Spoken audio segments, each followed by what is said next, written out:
ओम श्री परमात्मने नमः। श्रीमद् भगवद गीता अथ अष्टदशो अध्यायः। अर्जुन बोले, हे महाबाहो, हे अंतर्यामिन, हे वासुदेव, मैं संन्यास और त्याग के तत्व को पृथक पृथक जानना चाहता हूँ। तब श्री भगवान बोले, हे अर्जुन, कितने ही पंडित जन तो काम्य कर्मों के त्याग को संन्यास समझते हैं तथा दूसरे विचार कुशल पुरुष सब कर्मों के फल को त्याग कहते हैं। कई एक विद्वान ऐसा भी कहते हैं कि कर्म मात्र दोष युक्त हैं, इसलिए त्यागने के योग्य है, और दूसरे विद्वान यह कहते हैं कि यज्ञ, दान और तपरूप कर्म त्यागने योग्य नहीं हैं। हे पुरुष श्रेष्ठ अर्जुन, संन्यास और त्याग, इन दोनों में से पहले त्याग के विषय में तू मेरा निश्चय सुन, क्योंकि त्याग सात्विक, राजस और तामस भेद से 3 प्रकार का कहा गया है। यज्ञ, दान और तप रूप कर्म त्याग करने के योग्य नहीं है, बल्कि वह तो अवश्य कर्तव्य है, क्योंकि यज्ञ, दान और तप ये तीनों ही कर्म बुद्धिमान पुरुषों को पवित्र करने वाले हैं। इसलिए हे पार्थ, इन यज्ञ, दान और तप रूप कर्मों को तथा और भी संपूर्ण कर्तव्य कर्मों को आसक्ति और फलों का त्याग करके अवश्य करना चाहिए। मेरा यह निश्चय किया हुआ उत्तम मत है। निषिद्ध और काम्य कर्मों का तो स्वरूप से त्याग करना उचित ही है, परंतु नियत कर्म का स्वरूप से त्याग करना उचित नहीं है। इसलिए मोह के कारण उसका त्याग कर देना तामस त्याग कहा गया है। जो कुछ कर्म है वह सब दुख रूप ही है। ऐसा समझकर यदि कोई शारीरिक कलेश के भय से कर्तव्य कर्मों का त्याग कर दे, तो वह ऐसा राजस त्याग करके त्याग के फल को किसी प्रकार भी नहीं पाता। हे अर्जुन, जो शास्त्र विहित कर्म करना कर्तव्य है, इसी भाव से आसक्ति और फल का त्याग करके किया जाता है, वही सात्विक त्याग माना गया है।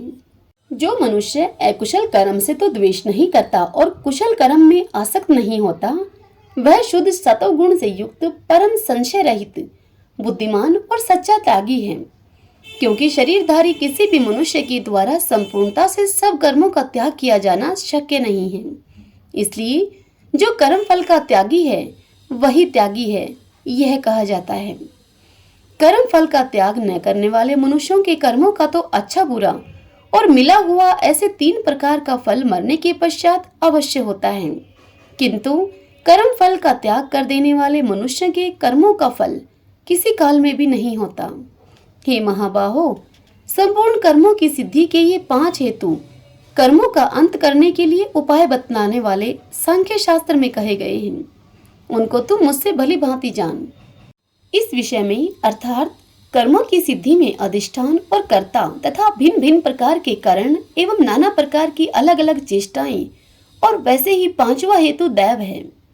मनुष्य मन, वाणी और शरीर से शास्त्र अनुकूल अथवा विपरीत जो भी कुछ कर्म करता है, उसके ये 5 कारण हैं। परंतु ऐसा होने पर भी जो मनुष्य अशुद्ध बुद्धि होने के कारण उस विषय में यानी कर्मों के होने में केवल शुद्ध स्वरूप आत्मा को कर्ता समझता है, वह मलिन बुद्धि वाला अज्ञानी यथार्थ नहीं समझता। जिस पुरुष के अंतःकरण को मैं करता हूँ ऐसा भाव नहीं है, तथा जिसकी बुद्धि सांसारिक पदार्थों में और कर्मों में लिपायमान नहीं होती, वह पुरुष इन सब लोगों को मारकर वास्तव में न तो मारता है और न ही पाप से बंधता है। ज्ञाता, ज्ञान और ज्ञेय ये 3 प्रकार की कर्म प्रेरणा है। कर्ता, करण तथा क्रिया ये 3 प्रकार का कर्म संग्रह है। गुणों की संख्या करने वाले शास्त्र में ज्ञान और कर्म तथा कर्ता गुणों के भेद से 3 प्रकार के ही कहे गए हैं। उनको भी तू मुझसे भली भांति सुन। जिस ज्ञान से मनुष्य पृथक पृथक सब भूतों में एक अविनाशी परमात्मा भाव को विभाग रहित संभाव से स्थित देखता है, उस ज्ञान को तो तू सात्विक जान। किंतु जो ज्ञान अर्थात जिस ज्ञान के द्वारा मनुष्य संपूर्ण भूतों में भिन्न भिन्न प्रकार के नाना भावों को अलग अलग जानता है, उस ज्ञान को तू राजस जान। परंतु जो ज्ञान एक कार्य रूप शरीर में ही संपूर्ण के सदृश आसक्त है तथा जो बिना युक्ति वाला, तात्विक अर्थ से रहित और तुच्छ है, वह तामस कहा गया है। जो कर्म शास्त्र विधि से नियत किया हुआ और कर्तापन के अभिमान से रहित हो तथा फल न चाहने वाले पुरुष के द्वारा बिना राग द्वेष के किया गया हो, वह सात्विक कर्म कहा जाता है। परंतु जो कर्म बहुत परिश्रम से युक्त होता है तथा भोगों को चाहने वाले पुरुष के द्वारा या अहंकार युक्त पुरुष द्वारा किया जाता है, वह कर्म राजस कहा गया है। जो कर्म परिणाम, हानि, हिंसा और सामर्थ्य को न विचार करके केवल अज्ञान से आरंभ किया जाता है, वह तामस कहा जाता है। जो कर्ता संग्रहित अहंकार के वचन न बोलने वाला, धैर्य और उत्साह से युक्त तथा कार्य के सिद्ध होने और न होने में हर्ष, शोकादि विकारों से रहित है, वह सात्विक कहा जाता है। जो कर्ता आसक्ति से युक्त कर्मों के फल को चाहने वाला और लोभी है तथा दूसरों को कष्ट देने के स्वभाव वाला, अशुद्धाचारी और हर्ष शोक से लिप्त है, वह राजस कहा गया है। जो कर्ता अयुक्त, शिक्षा से रहित, घमंडी, धूर्त तथा दूसरों की जीविका का नाश करने वाला, शोक करने वाला, आलसी और दीर्घसूत्री है, वह तामस कहा गया है। हे धनंजय, अब तो बुद्धि का और धृति का भी गुणों के अनुसार 3 प्रकार का भेद मेरे द्वारा संपूर्णता से विभाग पूर्वक कहा जाने वाला सुन। हे पार्थ, जो बुद्धि परिवर्ती मार्ग और निर्वर्ती मार्ग को, कर्तव्य और अकर्तव्य को, भय और अभय को तथा बंधन और मोक्ष को यथार्थ जानती है, वह बुद्धि सात्विकी है। हे पार्थ, मनुष्य जिस बुद्धि के द्वारा धर्म और अधर्म को तथा कर्तव्य और अकर्तव्य को भी यथार्थ नहीं जानता, वह बुद्धि राजसी है। हे अर्जुन, जो तमोगुण से घिरी हुई बुद्धि अधर्म को भी यह धर्म है ऐसा मान लेती है तथा इसी प्रकार अन्य संपूर्ण पदार्थों को भी विपरीत मान लेती है, वह बुद्धि तामसी है। हे पार्थ, जिस अविचारणी धारण शक्ति से मनुष्य ध्यान योग के द्वारा मन, प्राण और इंद्रियों की क्रियाओं को धारण करता है, वह धृति सात्विकी है। परंतु हे प्रथापुत्र अर्जुन, फल की इच्छा वाला मनुष्य जिस धारण शक्ति के द्वारा अत्यंत आसक्ति से धर्म, अर्थ और कामों को धारण करता है, वह धारण शक्ति राजसी है। हे पार्थ, दुष्ट बुद्धि वाला मनुष्य जिस धारण शक्ति के द्वारा निद्रा, भय, चिंता और दुख को तथा उन्मत्तता को भी नहीं छोड़ता, अर्थात धारण किए रहता है, वह धारणा शक्ति तामसी है। हे भरत श्रेष्ठ, अब 3 प्रकार के सुख को भी तुम मुझसे सुन। जिस सुख में साधक मनुष्य भजन, ध्यान और सेवा आदि के अभ्यास से रमण करता है और जिससे दुखों के अंत को प्राप्त हो जाता है, जो ऐसा सुख है वह आरंभ काल में यद्यपि विष के तुल्य प्रतीत होता है, परंतु परिणाम में अमृत के तुल्य है। इसलिए वह परमात्मा विषयक बुद्धि के प्रसाद से उत्पन्न होने वाला सुख सात्विक कहा गया है। जो सुख विषय और इंद्रियों के संयोग से होता है, वह पहले भोग काल में अमृत के तुल्य प्रतीत होने पर भी परिणाम में विष के तुल्य है, इसलिए वह सुख राजस कहा गया है। जो सुख भोग काल में तथा परिणाम में भी आत्मा को मोहित करने वाला है, वह निद्रा, आलस्य और प्रमाद से उत्पन्न सुख तामस कहा गया है। पृथ्वी में या आकाश में अथवा देवताओं में तथा इनके सिवा और कहीं भी ऐसा कोई भी सत्व नहीं है जो प्रकृति से उत्पन्न इन तीनों गुणों से रहित हो। हे परंतप, ब्राह्मण, क्षत्रिय और वैश्यों के तथा शूद्रों के कर्म स्वभाव से उत्पन्न गुणों के द्वारा विभक्त किए गए हैं। अंतःकरण का निग्रह करना, इंद्रियों का दमन करना, धर्म पालन के लिए कष्ट सहना, बाहर और भीतर से शुद्ध रहना, दूसरों के अपराधों को क्षमा करना, मन, इंद्रिय और शरीर को सरल रखना, वेद, शास्त्र, ईश्वर और परलोक आदि में श्रद्धा रखना, वेद शास्त्रों का अध्ययन, अध्यापन करना और परमात्मा के तत्व का अनुभव करना, ये सब के सब ही ब्राह्मणों के स्वाभाविक कर्म हैं। शूरवीरता, तेज, धैर्य, चतुरता और युद्ध में न भागना, दान देना और स्वामी भाव, ये सब के सब क्षत्रिय के स्वाभाविक कर्म हैं। खेती, गोपालन और क्रय विक्रय रूप सत्य व्यवहार, ये वैश्य के स्वाभाविक कर्म हैं तथा सवर्णों की सेवा करना शूद्र का भी स्वाभाविक कर्म है। अपने अपने स्वाभाविक कर्मों में तत्परता से लगा हुआ मनुष्य भगवत प्राप्ति रूप परम सिद्धि को प्राप्त हो जाता है। अपने स्वाभाविक कर्म में लगा हुआ मनुष्य जिस प्रकार से कर्म करके परम सिद्धि को प्राप्त होता है, उस विधि को तुम मुझसे सुन। जिस परमेश्वर से संपूर्ण प्राणियों की उत्पत्ति हुई है और जिससे यह समस्त जगत व्याप्त है, उस परमेश्वर की अपने स्वाभाविक कर्मों के द्वारा पूजा करके मनुष्य परम सिद्धि को प्राप्त हो जाता है। अच्छे प्रकार आचरण किए हुए दूसरे के धर्म से गुण रहित भी अपना धर्म श्रेष्ठ है, क्योंकि स्वभाव से नियत किए हुए स्वधर्म रूप कर्म को करता हुआ मनुष्य पाप को नहीं प्राप्त होता। अतएव हे कुंती पुत्र, दोष युक्त होने पर भी सहज कर्म को नहीं त्यागना चाहिए, क्योंकि धुएं से अग्नि की भांति सभी कर्म किसी न किसी दोष से युक्त हैं। सर्वत्र आसक्ति रहित बुद्धि वाला, सप्रहार रहित और जीते हुए अंतःकरण वाला पुरुष सांख्य योग के द्वारा उस परम नैष्कर्म में सिद्धि को प्राप्त होता है, जो कि ज्ञान योग की परानिष्ठा है। उस नैष्कर्म में सिद्धि को जिस प्रकार से प्राप्त होकर मनुष्य ब्रह्मा को प्राप्त होता है, उस प्रकार को हे कुंती पुत्र तो संक्षेप में ही मुझसे सुन। विशुद्ध बुद्धि से युक्त तथा हल्का, सात्विक और नियमित भोजन करने वाला, शब्द आदि विषयों का त्याग करके एकांत और शुद्ध देश का सेवन करने वाला, सात्विक धारण शक्ति के द्वारा अंतःकरण और इंद्रियों का संयम करके मन, वाणी और शरीर को वश में कर लेने वाला, राग द्वेष को सर्वथा नष्ट करके भली भांति दृढ़ वैराग्य का आश्रम लेने वाला तथा अहंकार, बल, घमंड, काम, क्रोध और परिग्रह का त्याग करके निरंतर ध्यान योग के परायण रहने वाला, ममता रहित और शांति युक्त पुरुष सच्चिदानंद घन ब्रह्मा में अभिन्न भाव से स्थित होने का पात्र होता है। फिर वह सच्चिदानंद घन ब्रह्मा में एक ही भाव से स्थित प्रसन्न मन वाला योगी न तो किसी के लिए शोक करता है और न किसी की आकांक्षा ही करता है।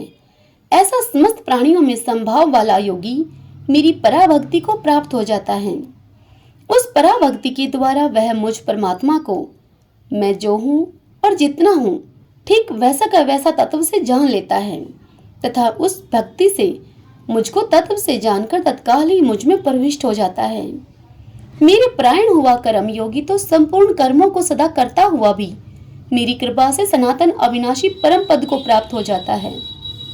सब कर्मों को मन से मुझ पे अर्पण करके तथा संबुद्धि रूप योग को अवलंबन करके मेरे परायण और निरंतर मुझ में चित्त वाला हो। उपयुक्त प्रकार से मुझ में चित्त वाला होकर तुम मेरी कृपा से समस्त संकटों को अनायास ही पार कर जाएगा। और यदि अहंकार के कारण मेरे वचनों को न सुनेगा तो नष्ट हो जाएगा, अर्थात परमार्थ से भ्रष्ट हो जाएगा। जो तू अहंकार का आश्रय लेकर यह मान रहा है कि मैं युद्ध नहीं करूंगा, तो तेरा यह निश्चय मिथ्या है, क्योंकि तेरा स्वभाव तुझे जबरदस्ती युद्ध में लगा देगा। हे कुंती पुत्र, जिस कर्म को तू मोह के कारण करना नहीं चाहता, उसको भी अपने पूर्वकृत स्वाभाविक कर्म से बंधा हुआ परवश होकर करेगा। हे अर्जुन, शरीर रूप यंत्र में आरूढ़ हुए संपूर्ण प्राणियों को अंतर्यामी परमेश्वर अपनी माया से उनके कर्मों के अनुसार भ्रमण कराता हुआ सब प्राणियों के हृदय में स्थित है। हे भारत, तू सब प्रकार से उस परमेश्वर की ही शरण में जा। उस परमात्मा की कृपा से ही तो परम शांति को तथा सनातन परम धाम को प्राप्त होगा। इस प्रकार यह गोपनीय से भी अति गोपनीय ज्ञान मैंने तुमसे कह दिया है। अब तू इस रहस्य युक्त ज्ञान को पूर्णतः भली भांति विचार करके जैसा चाहता है वैसे ही कर। संपूर्ण गोपनीयों से अति गोपनीय मेरे परम रहस्य युक्त वचन को तू फिर भी सुन। तू मेरा अतिशय प्रिय है, इससे यह परम हितकारक वचन मैं तुझसे कहूंगा। हे अर्जुन, तू मुझ में मन वाला हो, मेरा भगत बन जा, मेरा पूजन करने वाला हो और मुझको तू प्रणाम कर। ऐसा करने से तू मुझे ही प्राप्त होगा, और यह मैं तुझसे सत्य प्रतिज्ञा करता हूँ, क्योंकि तू मेरा अत्यंत प्रिय है। हे अर्जुन, संपूर्ण धर्मों को अर्थात संपूर्ण कर्तव्य कर्मों को मुझ में त्याग करके तू केवल एक मुझ सर्वशक्तिमान सर्वाधार परमेश्वर की ही शरण में आ जा। मैं तुझे संपूर्ण पापों से मुक्त कर दूंगा। तू शोक मत कर। मुझे यह गीता रूप रहस्यमय उपदेश किसी भी काल में न तो तप रहित मनुष्यों से कहना चाहिए, न भक्ति रहित से, और न बिना सुनने की इच्छा वालों से ही कहना चाहिए, तथा जो मुझ में दोष दृष्टि देखता है उससे तो कभी भी नहीं कहना चाहिए। जो पुरुष मुझ में परम प्रेम करके इस परम रहस्य युक्त गीता शास्त्र को मेरे भक्तों में कहेगा, वह मुझको ही प्राप्त होगा, इसमें कोई संदेह नहीं है। उससे बढ़कर मेरा प्रिय कार्य करने वाला मनुष्यों में कोई भी नहीं है, तथा पृथ्वी भर में उससे बढ़कर मेरा प्रिय दूसरा कोई भविष्य में होगा भी नहीं।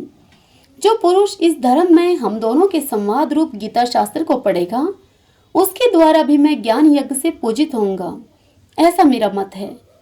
जो मनुष्य श्रद्धा युक्त और दोष दृष्टि से रहित होकर इस गीता शास्त्र का श्रवण भी करेगा, वह भी पापों से मुक्त होकर उत्तम कर्म करने वालों के श्रेष्ठ लोकों को प्राप्त होगा।